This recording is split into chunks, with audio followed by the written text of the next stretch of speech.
Some 60 million years ago, what's thought to be the largest continental collision in Earth's history occurred, when the landmass of India ran into the Eurasian tectonic plate.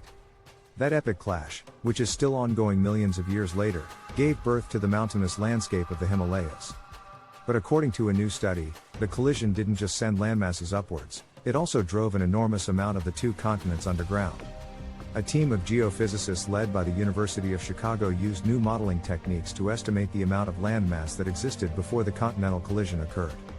Based on the total continental crust that we're left with today, they say a gigantic amount of the two plates has gone missing. What we found is that half of the mass that was there 60 million years ago is missing from Earth's surface today, says one of the team, Michaela Ingalls. The researchers were surprised by just how much of the continental crust appears to have gone AWOL, but even more unexpected is where the team thinks it all went.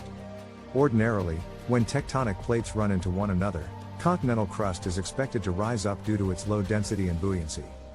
Meanwhile, oceanic crust, which is thinner but denser, usually gets pushed down, and slides into Earth's mantle, the geological layer that separates a planet's surface crust from its core. We're taught in Geology 101 that continental crust is buoyant and can't descend into the mantle, Ingalls explains. But according to the researchers' calculations, the only way to account for the reduced, post-collision continental mass of the Indian and Eurasian plates is if all that crust headed down below. We really have significant amounts of crust that have disappeared from the crustal reservoir, and the only place that it can go is into the mantle, says researcher David Rowley. It used to be thought that the mantle and the crust interacted only in a relatively minor way. This work suggests that, at least in certain circumstances, that's not true.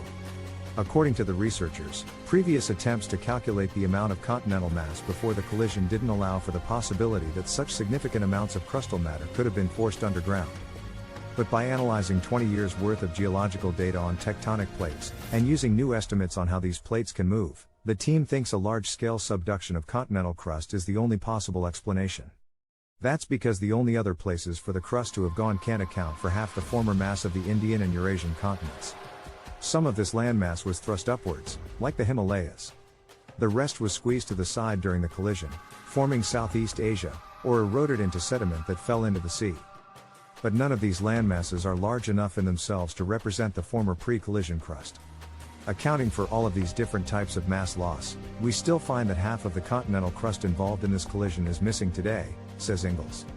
If we've accounted for all possible solutions at the surface, it means the remaining mass must have been recycled wholesale into the mantle. While the findings may cause some controversy in the geophysics community, the team thinks its hypothesis can also explain why volcanic activity sometimes spews up elements that are thought to be extremely rare in the mantle, such as lead and uranium. In other words, what goes down, must come up. The implication of our work is that, if we're seeing the India-Asia collision system as an ongoing process over Earth's history, there has been a continuous mixing of the continental crustal elements back into the mantle, says Rowley. And they can then be re-extracted and seen in some of those volcanic materials that come out of the mantle today.